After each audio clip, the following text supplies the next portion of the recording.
the housing bubble in the United States in 2007-8, far from getting over, is actually not only persisting, but getting accentuated.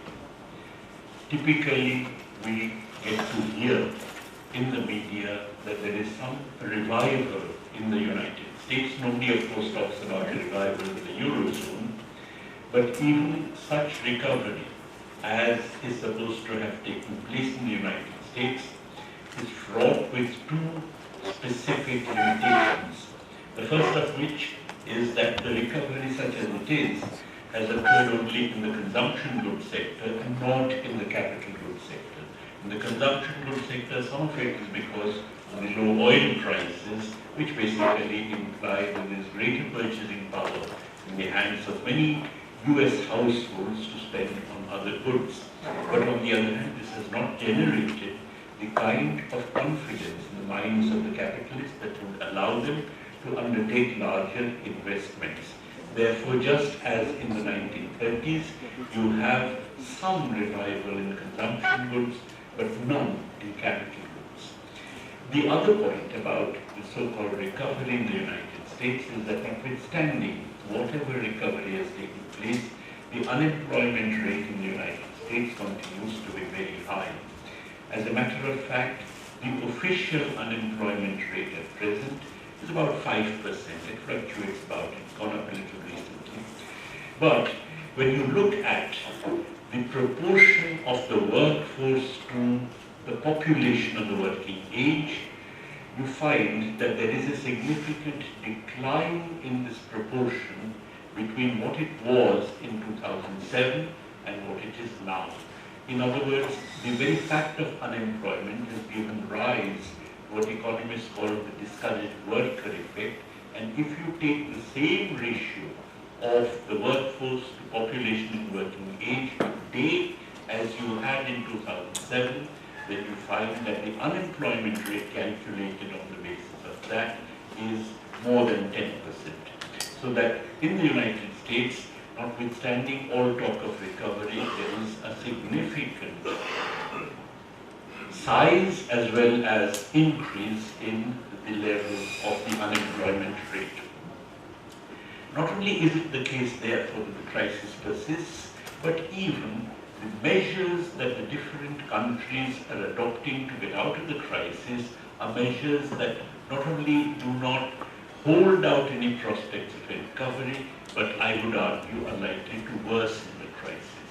For instance, at this moment, most economies are experiencing, with the connivance of their respective states, a depreciation in their currencies vis-a-vis the US dollar. This is something which had occurred in the 1930s, the moment the gold standard had collapsed, and this is something which is referred to as beggar my neighbor policies, which basically means that different countries are trying to capture a larger share of the world market, which is not itself increasing at the expense of other countries. And since all of them are trying to do that, none of them is going to succeed. And of course, all these depreciations are occurring vis-a-vis the US dollar. And you may say that they might succeed vis-a-vis the United States, in which case the depreciating currency countries might snatch a bit of markets from the United States. But the US, whose currency of course is not depreciating, is increasingly moving into protectionism. There is a bill in front of the Senate which actually argues that the US should be enforcing directly protectionist legislation, and some of it is already there in the form of taxing companies who outsource activities, etc. As a result, you find that the kind of policies being embarked upon by the different countries are policies which are not going to increase the share of the world, the size of the world market, but simply lead to greater intensification of struggles between them for getting a larger share of a stagnant world market. It would not even remain stagnant, but because there are three factors because of which I believe that the world market itself is going to begin to shrink in the coming years. The first of these is the fact that after the collapse of the housing bubble, there was a certain stimulus provided by China to the world economy. China, of course, is not large enough to provide a very large stimulus, but some stimulus was provided by China, and that took the following form. You find that the trade-weighted exchange rate of China between 2005 and 2015 increased by about 50%.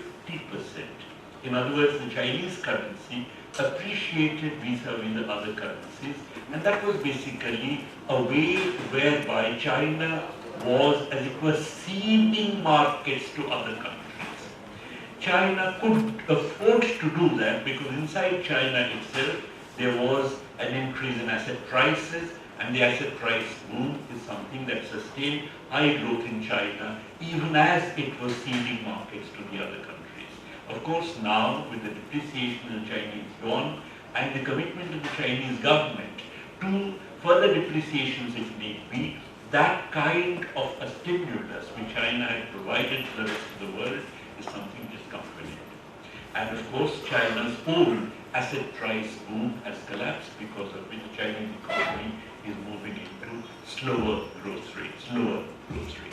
The second factor, which I think is again of some importance, is that in a period of competitive depreciation between the different currencies, you find that investment tends to get further hit because calculations become more difficult, therefore riskiness of investment increases as far as the capitalists are concerned, and this is something which actually ensures that even such size of the world market that existed is something which is not going to be sustainable.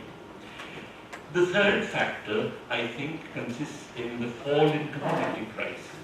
A fall in commodity prices is something which has already hit a number of Latin American economies, Australia, Chile, Brazil, and so on, and this fall is likely to further worsen the state of the world economy. For all these reasons, I believe that now we are set for a situation where the world capitalist crisis is not only spread to other countries, including the emerging market economies like India, for instance, to which it's already spreading, but what is more, it's also set to worsen. The question that naturally arises is what underlies this? Why is it that there are no long-term trends of recovery which are discernible? Now, I think to look at it, I need to go a little bit into the history of capitalism. A long chain of writers, from Rosa Luxemburg to Mikhail Kalinskiy, have actually argued, to my mind quite persuasively, that capitalism, for its sustained development, requires a set of exogenous stimuli.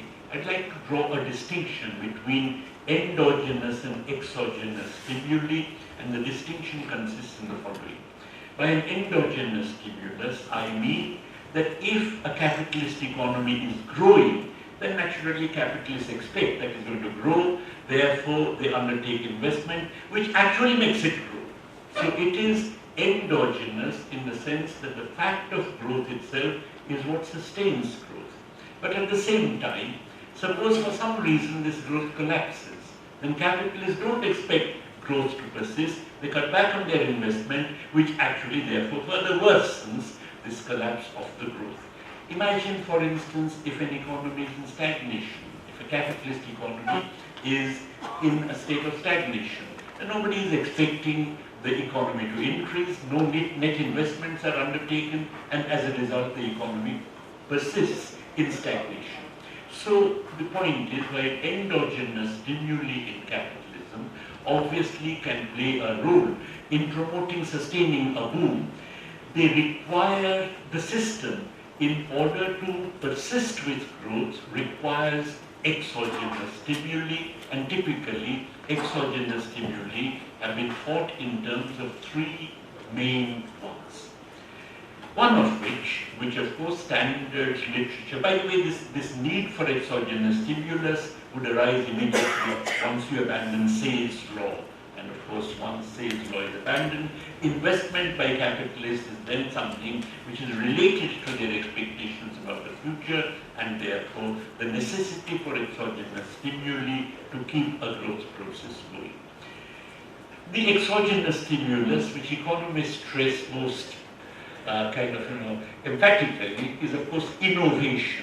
That a whole lot of innovations typically come about, and when they come out, new processes, new products, existing producers then believe that even if, let us say, my market is not expected to grow otherwise, the fact that I have access to a new process implies that I can steal a bit of the market from my neighbor by lowering my prices, which the access to the new process would allow me to do, and that being the case, everybody would then undertake some investment, and that collectively would give rise to growth and expansion of the market and so on. But typically you find that the role of innovations as an exogenous stimulus is something which actually is highly exaggerated. I would argue that really it is not a very significant one, for a very simple reason. Suppose we are talking about a state of oligopoly, large sized firms, few in number. Then you find that suppose one oligopolist actually gets hold of a new process, which that oligopolist believes that its rival does not have. If it decides to enlarge investment in order to outcompete the rival by using this new process, embodying it in the new investment, in that case, the rival, even if the rival doesn't have access to the new process, is strong enough to match the lowering of price through a price war, because these are all very big producers, and consequently you can actually get into a price war, and that would prevent even the person with the new process to actually incorporate it in the form of new investment. What would happen is whatever investment was supposed to be occurring anyway would be given the form of the new process, but the new process would not stimulate any new investment. This idea was put forward by a well-known Austrian Marxist economist, Joseph Steinle, long time ago. But the point is that economic historians tend to support this view for a very simple reason. You look at, for instance, the period of the Great Depression. Why is it that in the period of the Great Depression of the 1930s, notwithstanding the availability of a large numbers of new processes, you actually found that the depression continued and these innovations themselves remained unintroduced until much later? For instance, Arthur Lewis's work on this period shows that actually the period of depression was associated with the non-introduction of innovations rather than innovations getting capitalism out of the depression. As a result, I think the role of innovations is something which, they can at the most be considered quasi-endogenous, but they really do not allow you to break out of a state of depression. Two other exogenous stimuli which are powerful and have historically played a role in the development of capitalism are of course incursions to pre-capitalist markets, which of course Rosa Luxemburg had emphasized. There is, however, historically what happened was somewhat different from the way that Rosa Luxemburg had visualized. Let me please allow me some time to discuss this, because I think it's of some importance as far as we in India are also concerned. What typically happened was, as Samir was already saying, that there was a very significant exodus of population, out-migration from Europe to the temperate regions of white settlement like the United States, Australia, Canada, New Zealand, etc. Together with this out-migration, there was also an export of capital. But of course, the commodity form in which this export of capital took place is of significance. The kind of commodities, let's say, that Britain was producing at that time, it was the biggest capital exporter, are not the commodities that were being demanded in the New World. The New World wanted foodstuffs or raw materials of various kinds, and therefore typically what happened was that Britain sold the commodities it was producing, like textiles in India, China and so on, and then used the commodities produced in the colonies or semi-colonies for export to the New World. So there was a change in the commodity form through triangular trade in which colonialism became important. At the same time, the amount of capital exports was far in excess of, let us say, what Britain exported to India and obtained in the form of raw materials for exports to the New World.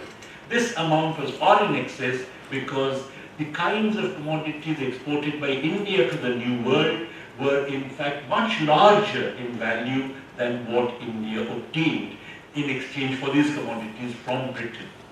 And this extra was simply appropriated by Britain, and it is referred to by the Indian nationalist writers who were the first to discover it as the drain of surplus. Basically, a whole range of goods was simply taken without any quid pro quo by the metropolitan colonial powers from colonies of conquest like India and simply exported, invested in the New World. By the way, Marx refers to it in his writings on colonialism. In fact, there is a lot of speculation about possible intellectual connection between Marx and many of the Indian nationalist writers, notably Dadabhai Naoroji, who actually discovered this phenomenon of drain. Therefore, what you found was a complex arrangement, which I would call the colonial system, which really sustained an enormous boom in capitalism, which spanned the Victorian as well as the Edwardian period right until the First World War. So the colonial system basically operated in terms of the fact that Britain sold her goods to the colonies and obtained in exchange for these goods an equivalent amount plus an extra consisting of trade, and that in turn was invested, export of capital, in the temperate regions of white settlement. This entire arrangement, which kept the Victorian and the Edwardian booms going, is something that came to an end with the First World War. And the reason it came to an end is something which needs to be discussed, but at least three factors to my mind were important. The first is the emergence of Japan as a major threat to Britain's Asian markets like India and elsewhere. The second was the world agricultural crisis, which lowered greatly the value of all these primary exports. World agricultural crisis, you remember, began in 1926, long before the Great Depression. And the third, of course, is something which the Harvard economist Alvin Hansen talked about, the closing of the frontier. The scope for such capital exports themselves tended to diminish in upwards tended trade. Be that as it may, that particular kind of stimulus which the colonial system provided to capitalism really came to an end with the First World War, and it's not surprising that actually the Great Depression occurred in the interwar period when capitalism was without an exogenous stimulus. Incidentally, an explanation of the Great Depression along these lines, basically talking about the role of the colonies prior to it and the exhaustion of that role, is something you should never find in mainstream economic literature. Capitalism in the interwar period was really without any such exogenous stimulus. In the the first country to come out of the Great Depression was Japan, which under Finance Minister Takahashi really introduced Keynesian policies, but the Japanese militarist clique wanted to carry it much beyond what Takahashi wanted. They actually got Takahashi murdered, and Japanese militarism then proceeded. But of course, Japan came out of the Depression. The second to come out of the Depression was Nazi Germany in 1933, with Hitler coming to power, and basically you had militarism as a way of coming out of the Depression. And as a result, the Great Depression also ended in the liberal bourgeois advanced capitalist countries with their arming themselves for the war in the face of the Japanese and sort of Nazi threat.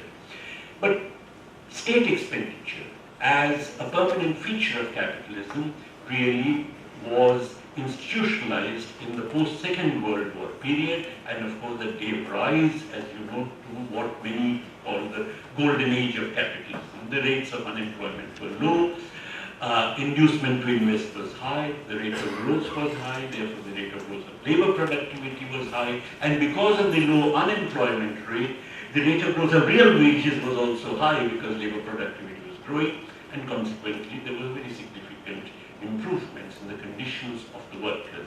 I think the stimulus provided by state intervention in demand management was not because everybody suddenly became convinced about the cleverness of Keynes's ideas, but because of the fact that the working class that had come out of the war did not want a return to the pre-war conditions of unemployment and misery, and therefore you actually had capitalism in a sense making concessions to a situation where state intervention became acceptable.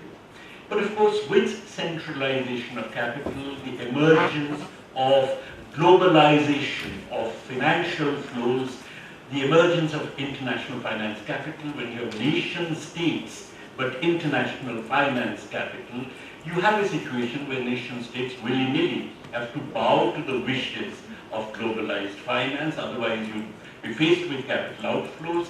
And since finance is always opposed to state intervention of any kind other than in its interest, in other words, state intervention in the form either of fiscal deficits or in the form of a balanced budget multiplier where the state spends as well as taxes the capitalists or taxes the rich, is something which is anathema as far as financial capital is concerned, and therefore it's not very surprising that once more the possibility of state intervention in demand management is something which comes to an end with the process of formation of international finance capital.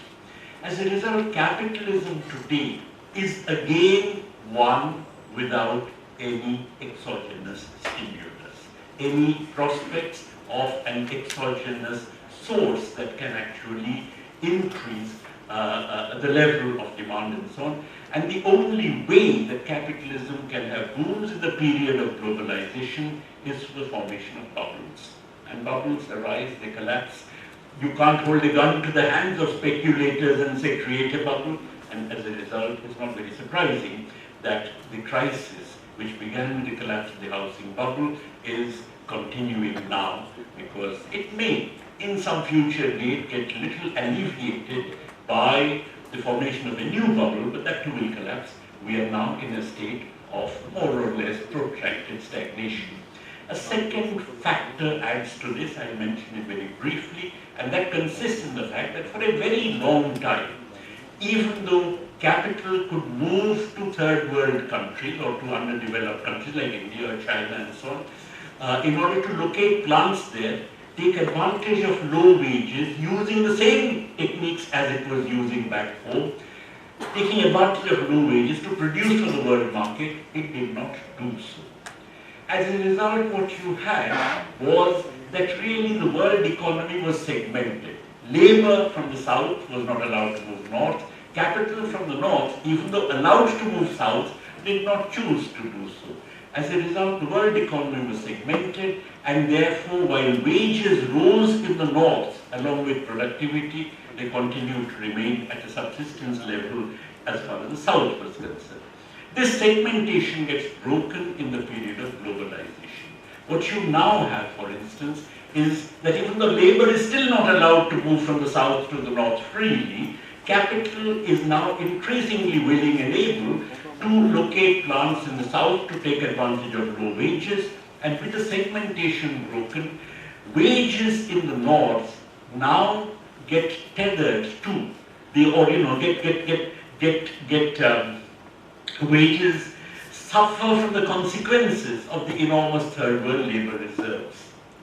As a matter of fact, according to some calculations made, the real wage of an average American male worker in 2011 is lower than what it was in 1968.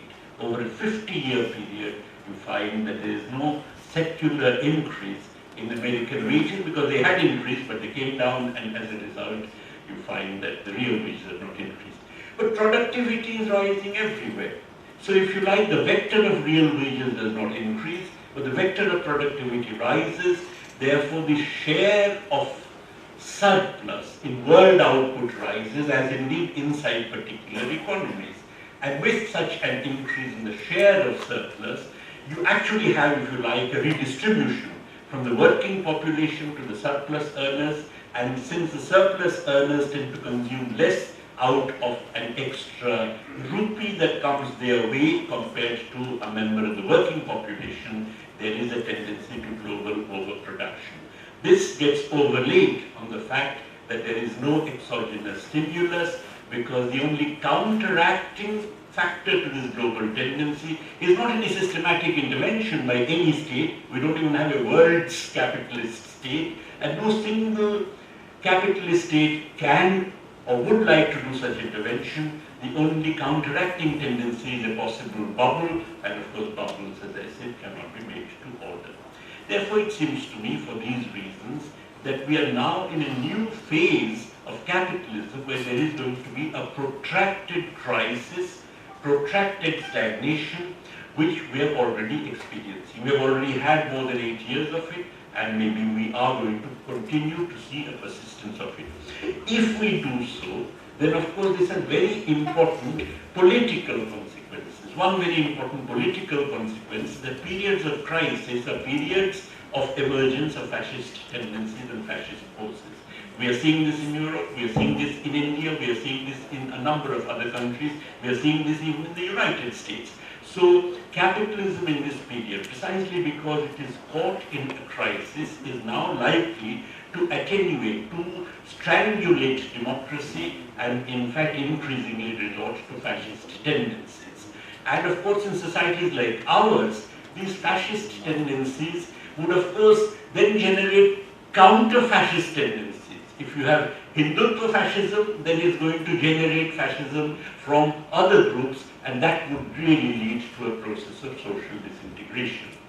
If we are going to come out of this process of social disintegration, which I believe is very much on the cards in societies like ours, then it becomes very important for the left to play a role in suggesting an alternative strategy. That alternative strategy must entail a delinking from the process of globalization through capital controls, through possible trade control, or to the extent they are necessary, and through a substantial redistribution of income and wealth from the upper classes towards the working population, because that will also be a means of generating demand in these economies. Now, of course, all this is something which is going to be resisted by imperialism. It's not going to be possible under globalization, because any such move would immediately create tendencies for a capital flight, and therefore delinking becomes necessary. But once you are embarked on such a process of globalization, with the support not only on the basis of the working class itself, but with the support of substantial elements of the peasantry and the petty producers, then that would unleash a dynamic, unleash a new dialectics that would actually lead in the direction of socialism. I think the historical task of the left in societies like ours is really quite significant if we're going to save these societies from disintegration and fascism. Thank you. I thank Sami Amin and Robert Naik for their lectures. Very interesting things about the crisis and about the stage we are living in.